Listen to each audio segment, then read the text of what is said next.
श्रीराम. आपल्या सर्वांच्या हृदयस्थ वसणाऱ्या आत्मारामास साष्टांग प्रणिपात करून गोस्वामी तुलसीदास रचित श्री रामचरित मानस या ग्रंथातील जो द्वितीय सोपान अयोध्याकांड याचं आपण चिंतन करत आहोत. सज्जनो, हे आपलाच कथा चिंतन क्रमांक 608.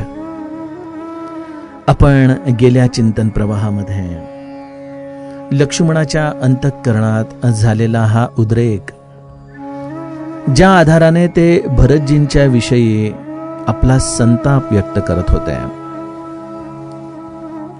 लक्ष्मणजींचा हा संताप, एका साधू हृदयाविषयी असलेली ही अनुचित वचनं, या सगळ्यांकडे प्रभू रामचंद्र कुठल्या दृष्टीने पाहतायत? ते अत्यंत शांत भावनेने, लक्ष्मणच्या पोटतिडकीने या गोष्टींच्या बद्दल आपली मत व्यक्त करत आहे. त्या सर्व भावनेच्या मुळाशी असलेलं अत्यंतिक विशुद्ध प्रेम हेच प्रभू रामचंद्र अनुभवत होते.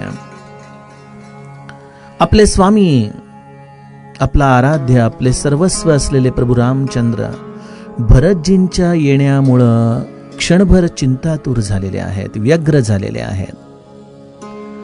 आणि ज्या गोष्टीमुळं आपले स्वामी व्यग्र झाले, चिंतातूर झाले, अशा गोष्टीचा जरी कदाचित लक्ष्मणजींचा चुकीचा दृष्टिकोन असला तरी यामागं त्यांची वैयक्तिक अशी कुठली भूमिका नव्हती.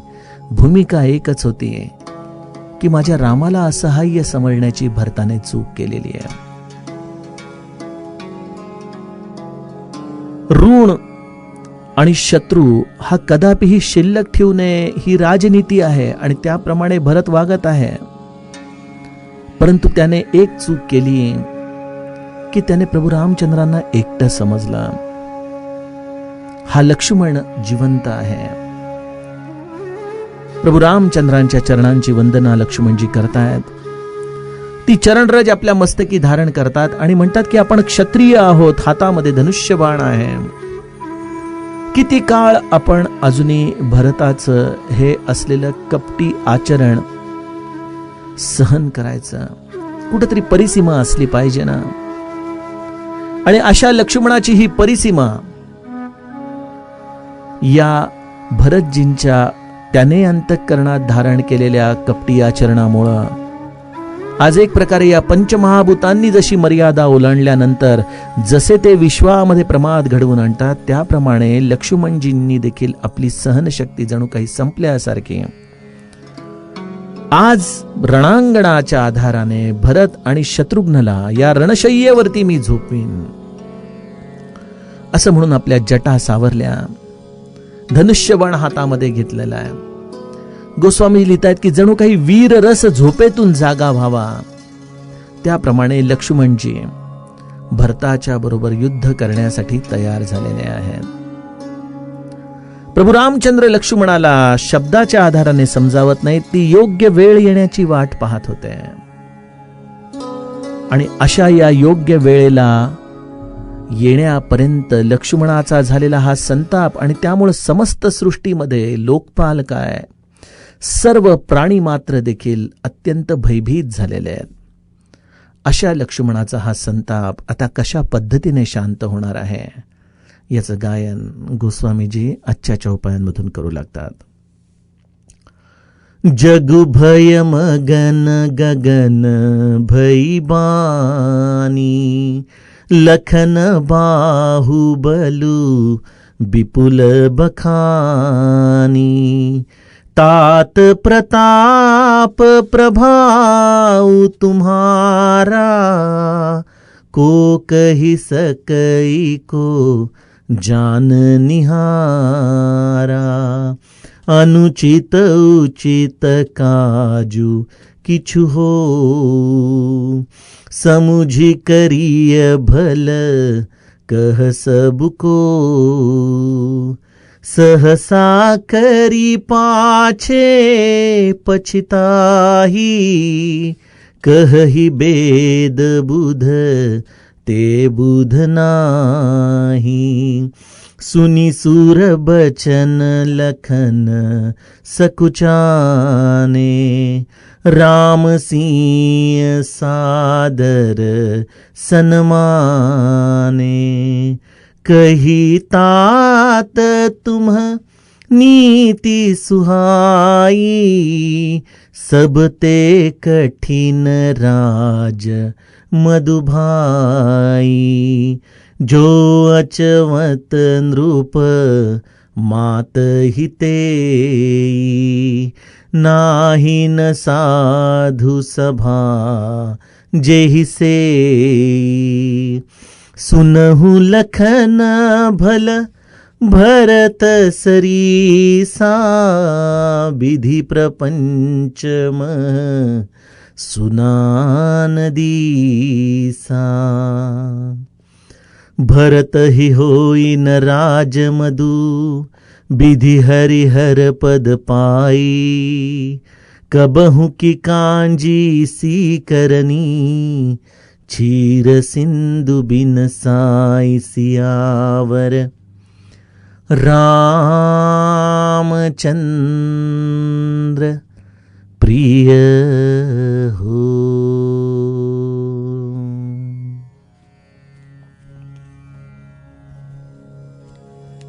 सज्जनो, जे भगवंताला सन्मुख असलेले त्याचे भक्त आहेत ना, अशा भक्तांसाठी माऊलीने हरिपाठामध्ये एक खूप मोठं वचन तुम्हा आम्हा प्रत्येकाला दिलेलं आहे. माऊली म्हणते, अंतकाळी तैसे संकटाचे वेळी, हरी त्या सांभाळी अंतर्बाह्य. मनुष्याच्या जीवनामध्ये संकट या शब्दाला माऊलीने दोन गोष्टींमध्ये फोडलेले आहे. अंतकाळी तैसे संकटाचे वेळी. मनुष्याला मृत्यू जी त्याच्या जीवनातली एक स्वाभाविक स्थिती आहे, अपरिहार्य स्थिती आहे, ज्या स्थितीमध्ये त्याच्या देहाची सर्व इंद्रिय गलितगात्र झालेली असतात, अशा वेळेला अंतःकरणामध्ये असलेली वासना हीच त्याच्या पुढच्या जन्माची पाऊलवाट ठरत असते. अशा वेळेला त्या जीवाला सद्गतीकडे नेणारा आणि हे जीवन जगत असताना अनेक प्रकारची संकट त्याच्या जीवनामध्ये प्रवेश करत असतात. संकटांमध्ये देखील कायिक, वाचिक, मानसिक अशा पद्धतीचे क्लेश निर्माण होत असतात. लक्ष्मणाच्या कडून देखील हे एक प्रकारे तो स्वतःवरती संकटच ओढवून घेत होता, कारण त्याच्याकडून एक साधू निंदेचं पातक घडत होता. साधू निंदा हे परमार्थामधलं एक खूप मोठं पातक आहे सज्जनहो. जो प्रत्यक्ष भगवंताचं चालतं बोलतं रूप आहे, अशा संताची, अशा साधूची निंदा करून आपण खरं तर स्वतःच अधःपतन करून घेत असतो. परंतु लक्ष्मणाला या पातकापासून भगवंताने कसं सांभाळलंय? कारण तो भगवंताला अखंड सन्मुख असलेला त्याचा दास आहे. भगवंताला अखंड सन्मुख म्हणजे तो नित्य निरंतर त्याच्या सेवेमध्ये आहे आणि त्याचबरोबर तो प्रभू रामचंद्रांच्या आज्ञेमध्ये देखील आहे. बघा, भगवंताची सन्मुखता ज्यांनी ज्यांनी प्राप्त केली त्यांना त्यांना भगवंताने या अशा प्रमादापासून वाचवलं. आपण काही दिवसापूर्वी शृंगवेरपूरमध्ये जेव्हा भरतजींचं आगमन होत होतं, त्यावेळेला निषाद राजा भरताविषयी काय विचार करत होता याचं चिंतन बघितलं. निषाद राजा आपल्या सहकार्यांना म्हणत होता की आज प्राण गेला तरी बेहतर, रामसेवेमध्ये आपला प्राण गेला तर आपल्याला मोक्षच प्राप्त होईल, परंतु आपण या भरताला या शृंगवेरपूर मधून पलीकडे जाऊ द्यायचं नाही. भरताच्या या कपटीपणाला आपण कुठल्याही परिस्थितीमध्ये परतवून लावायचं. अशा रीतीने युद्ध ज्वर ज्याच्यामध्ये संचारला होता. अशा निषादाला कोणी वाचवलं? आपल्याला वाटेल की एका म्हाताऱ्या माणसाच्या शिंकेने निषादाला वाचवलं. जीवनामध्ये आम्हाला हेच कळत नाही की घडणारी घटना ही आपल्याला खरं तर तारक वाटते, परंतु त्या घडणाऱ्या घटनेचा जो कर्ता आहे त्याचं मात्र आपल्याला नेमकं विस्मरण होतं. त्या म्हाताऱ्या माणसाला ती शिंक त्या वेळेला येणं आणि त्याने तेवढी धृष्टता दाखवून निषादाला सांगणं की या शिंकेचा अर्थ आहे सर्व काही चांगलंच होणार आहे, परंतु तू पहिल्यांदा भरताशी जाऊन संवाद करून त्याचा हेतू ओळख, मग युद्धाची भाषा कर. विचार करा, जर निषादाने त्या आधीच काही क्षण जर भरतावर शस्त्र उचललं असतं तर त्याच्याकडून केवढा मोठा प्रमाद घडला असता. साधूचा अपमान, साधूची निंदा, हे रावणाने केलेलं सगळ्यात मोठं पातक होतं सज्जनो. त्याने सीता माऊलीचा केलेलं अपहरण हे कदाचित दुसऱ्या क्रमांकावरचं पातक आहे, परंतु त्याने सगळ्यात मोठं पातक केलं ते म्हणजे आपला धाकटा भाऊ बिभीषण याला लाथ मारून देणं तेव्हा लंकेमधून बाहेर काढला. साधू अवज्ञा कर फलू ऐसा, जरई नगर अनाथ कर जैसा. पहिली लाथ हनुमंताला रावणाच्या सेवकांनी मारली आणि दुसऱ्यांदा जेव्हा बिभीषणाने लंकेचा त्याग केला तेव्हा महादेव पार्वतीला म्हणतायत की साधू अवज्ञा तुरत भवानी, करी कल्याण अखिल कै हानी. समस्त कल्याणाची हानी रावणाने स्वतःच्या हाताने ओढवून घेतली जेव्हा त्याने बिभीषणाला लाथ मारून लंकेतून बाहेर काढला. मम पुर बसी तपसी न पर प्रीती, सठ मिलू जाई तिनही कहू नीती. अशा पद्धतीने रावणाने बिभीषणाचा अपमान केला आणि त्याला हाकलून दिला. आणि ते पातकच लंकेचं खऱ्या अर्थाने अधपतन होण्यासाठी कारणीभूत ठरलेलं आहे. निषाद राजाच्या हातून जर कदाचित भरतावरती शस्त्र चालवलं गेलं असतं तर त्याने किती गोष्टींना स्वतःच्या हातातून गमावून तो बसला असता. पहिल्यांदा तर भरताच्या विरुद्ध लढाई केल्याचं पातक, आणि त्याही पेक्षा म्हणजे जे रामसखा ही बिरुदावली त्याने मोठ्या अभिमानाने मिरवली ते पद देखील त्याला कधी प्राप्त झालं नसतं. परंतु जो भगवंताला सन्मुख आहे, अंतकाळी तैसे संकटाचे वेळी, हरी त्या सांभाळी अंतर्बाह्य. गरज आहे सन्मुख राहण्याची, भगवंताला सन्मुख राहण्याची. आपण म्हणाल भगवंताला सन्मुख राहायचं म्हणजे नेमकं काय करायचं? नित्य त्याच्या मूर्ती समोर जाऊन उभं राहायचं का? महाराजांच्या तसबिरी समोर जाऊन उभं राहायचं का? रामायण आपल्याला प्रत्येक गोष्टीची व्याख्या सांगतं, किंबहुना प्रत्येक संत चरित्रच आपल्याला ह्याच गोष्टीचं वारंवार स्मरण करून देत असतं.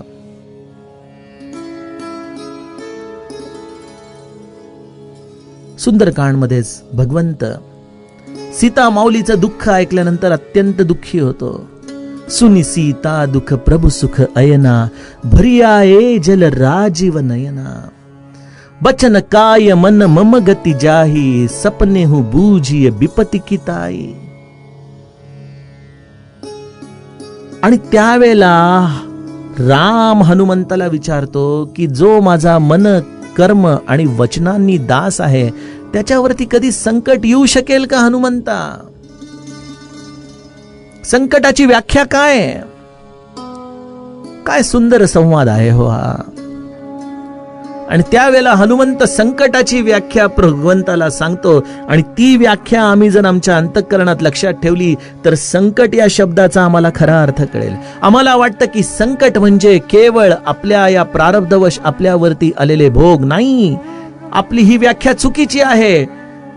हनुमंत आपल्याला व्याख्या सांगतो संकटाची. कह हनुमंत बिपति प्रभु सोई, जब तव सुमिरन भजन न होई. हनुमंत रामाला म्हणतो, रामा अरे संकट म्हणजे काय?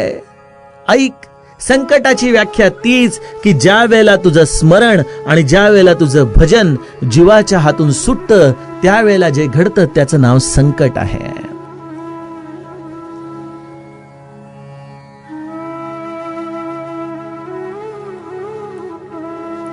मग यातून बोध आम्हाला हाच घेतला पाहिजे की जीवनाच्या अंतिम श्वासापर्यंत भगवंताचं हे नामरूपी भजन आणि त्याच्या अंतरंगामध्ये दडलेलं त्याच्या या स्वरूपाचं स्मरण हे आमच्याकडून कुठल्याही परिस्थितीमध्ये सुटता कामा नये. कुठल्याही परिस्थितीत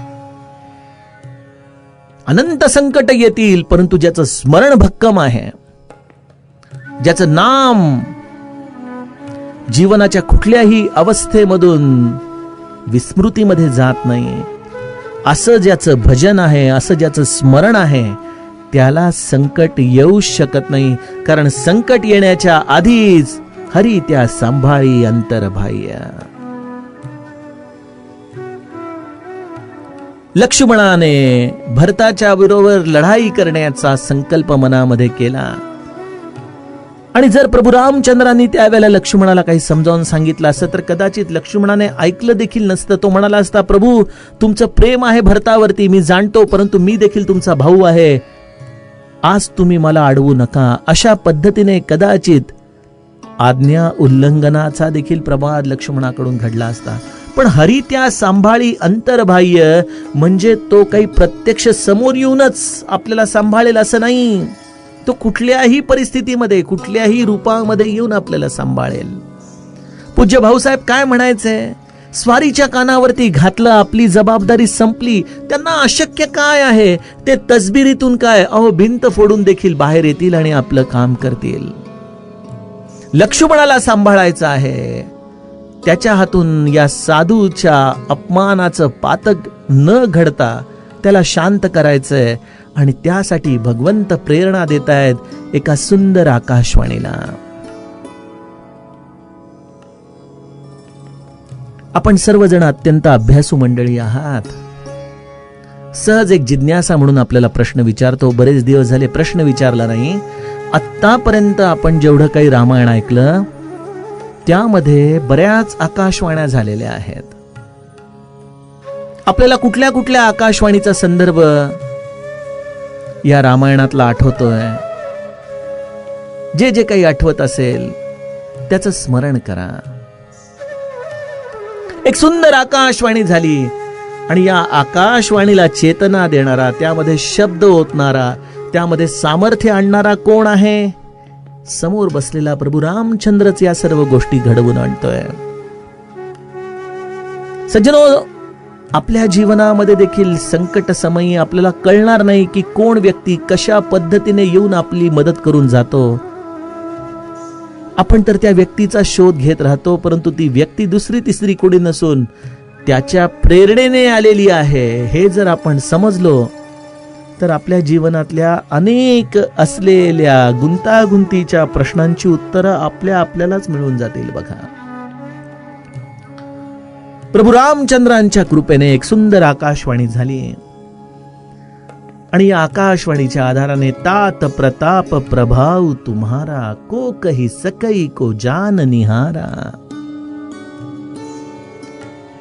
आकाशवाणी सुंदर शब्दामध्ये लक्ष्मणाशी बोलू लागली की हे लक्ष्मण, तुमचा प्रताप, तुमचा प्रभाव या विश्वामध्ये कोण सांगू शकेल, कोण जाणू शकेल? असं विलक्षण तुमचा प्रभाव आहे.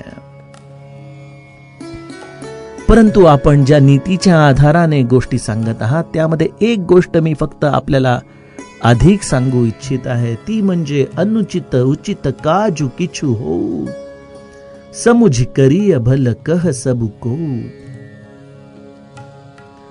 कुठलंही कर्म असो लक्ष्मणजी, ते कदाचित उचित असेल, अनुचित असेल, परंतु ते प्रत्येक कर्म करण्याच्या आधी अनेक वेळेला त्या कर्माच्या आधी आपण विचार करणं गरजेचं आहे. समजून उमजून केलेलं कर्म हे बुद्धिमान लोक देखील त्याची प्रशंसा करतात, परंतु एखादं काम कुठल्याही पद्धतीचा विचार न करता एकदम घाईघाईने करून ज्या वेळेला आपल्या हातून ते कर्म बिघडतं तेव्हा ते कर्म कधीही बुद्धिवादी लोकांच्या पंक्तीमध्ये गणलं जाऊ शकत नाही. आपण या वीर रसाच्या आधाराने भरतजींना निश्चितपणे हरवू शकाल. आपण बोललेला कुठलाही शब्द चुकीचा नाही. या युद्धभूमीवरती अनंत लोकांचे आज मृत्यू घडवून आणण्याचं सामर्थ्य तुमच्या बाणांमध्ये आहे. पण फक्त एकच गोष्ट सांगावीशी वाटते की तुमच्या या प्रतापाला थोडस आज विचाराचं गणित जोडणं गरजेचं आहे. सज्जनो, नुसतं बळ असून उपयोग नाही.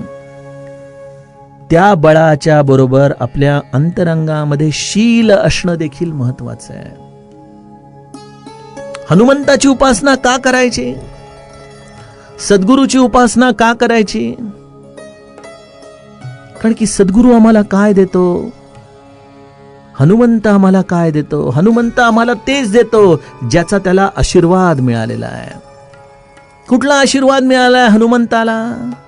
सीता मैयाने सुंदरकांडात हनुमंताला आशीर्वाद दिला, अजर अमर गुण निधी सुत हो. आणि त्याचबरोबर काय?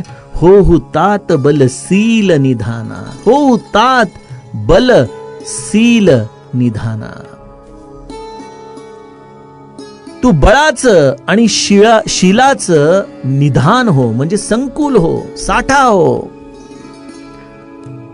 नुसतं बळ आहे तर कदाचित तू इंद्रजित होशील, तर कदाचित तू कर्ण होशील. परंतु जर त्या बळाच्या बरोबर जर तुझ्याकडे सारासार विवेकाचा एक सुंदर धागा जर असेल तर ते बळ हे शिलाच्या चालणीतून जेव्हा तू वापरशील त्यावेळेला निश्चितपणे तुझ्या या शरीराला बळकटी देणारं, तुझ्या या कर्मांना बळकटी देणारं ते ठरेल.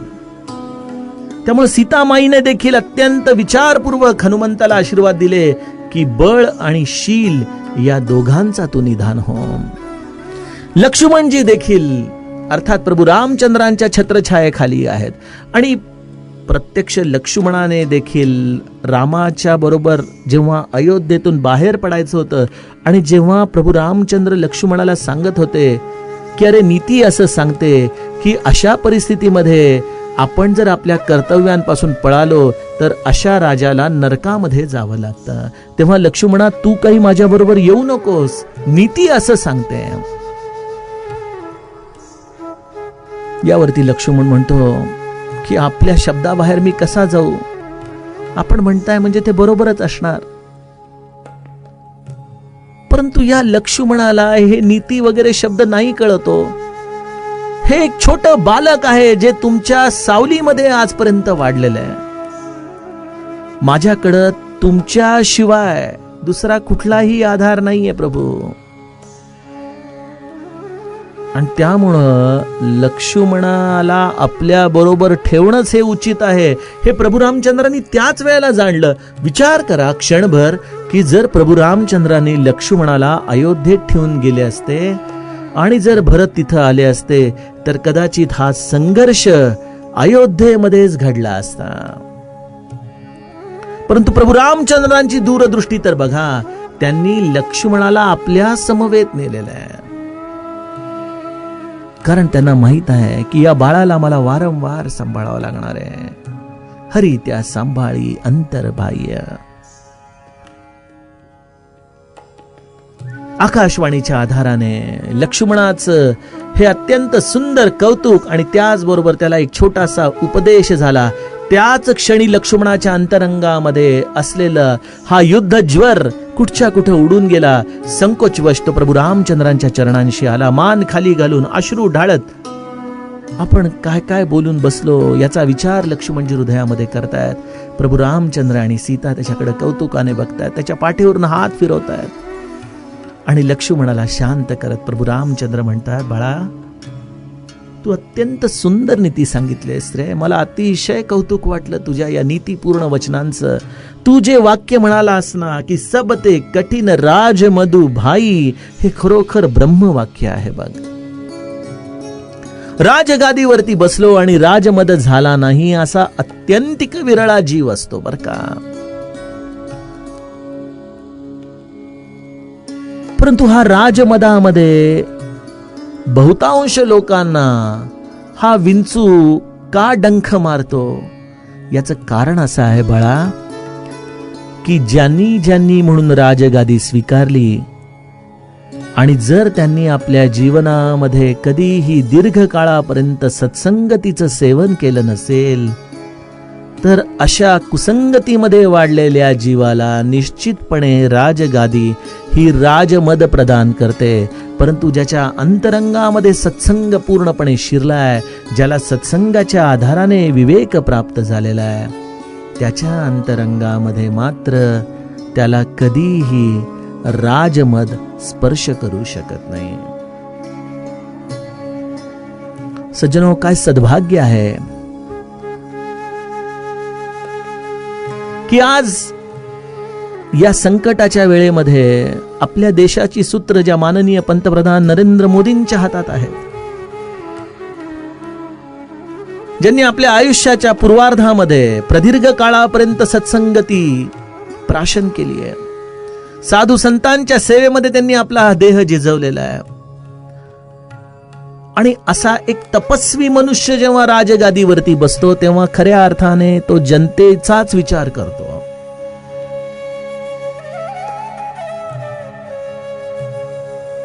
या सर्व घडामोडींमध्ये आपल्याला हे नेतृत्व, त्याचं वेगळेपण जे जगामध्ये देखील दिसून येतं, की मोठे मोठे देश देखील अशा वेळेला काय करावं की काय न करावं अशा गोंधळामध्ये सापडतात. त्यावेळेला एक योग्य दिशा देऊन अर्थव्यवस्था कदाचित नंतर सुधारता येईल, मनुष्याचा प्राण वाचवणं महत्वाचं, अशी योग्य दिशा ही त्याच वेळेला राजगादीला मिळू शकते ज्या वेळेला त्याच्यावरती कुठल्याही प्रकारच्या मदाचं अंमल नसतं. भारत हा खऱ्या अर्थाने आज अशा सुरक्षित हातांमध्ये आहे. एकीकडे योगी आहेत, एकीकडे तपस्वी आहेत. अशा पद्धतीचं हे नेतृत्वच आम्हाला आज या शब्दाचा खरा अर्थ सांगतं की सबते कठीण राजमधु भाई. आणि तो कोणासाठी आहे? जो अचवत नृप माती ही तेई, नाही न साधू सभा जेही सेई, सुनहु लखन भल भरत सरीसा, विधी प्रपंच मह सुनान दिसा. लक्ष्मणा, तू भरताच्या विषयी जे काही बोललास त्या आधाराने जी तू काही नीती सांगितलीस ती नीती अतिशय योग्य आहे, परंतु तू व्यक्ती चुकीची निवडलीस एवढंच मी तुला सांगेन. अरे बाळा, तुला आपल्या भरताबद्दल मी काय सांगू रे? सुनहु लखन बल भरत सरीसा. महाराज, लक्ष्मणाच्या मुखातून हे शब्द उच्चारण करत असताना माझ्या मुखातून देखील कदाचित भरतासारख्या संताच्या विषयी अनेक अनुज्ञापूर्वक वचन बाहेर पडली असतील. क्षमा करा देवा. सुनहु लखन भल भरत सरीस.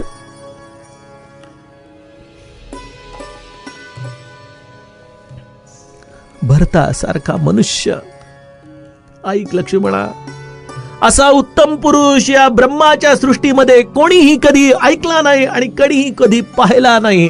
असा उत्तम पुरुष म्हणजे माझा भरत आहे.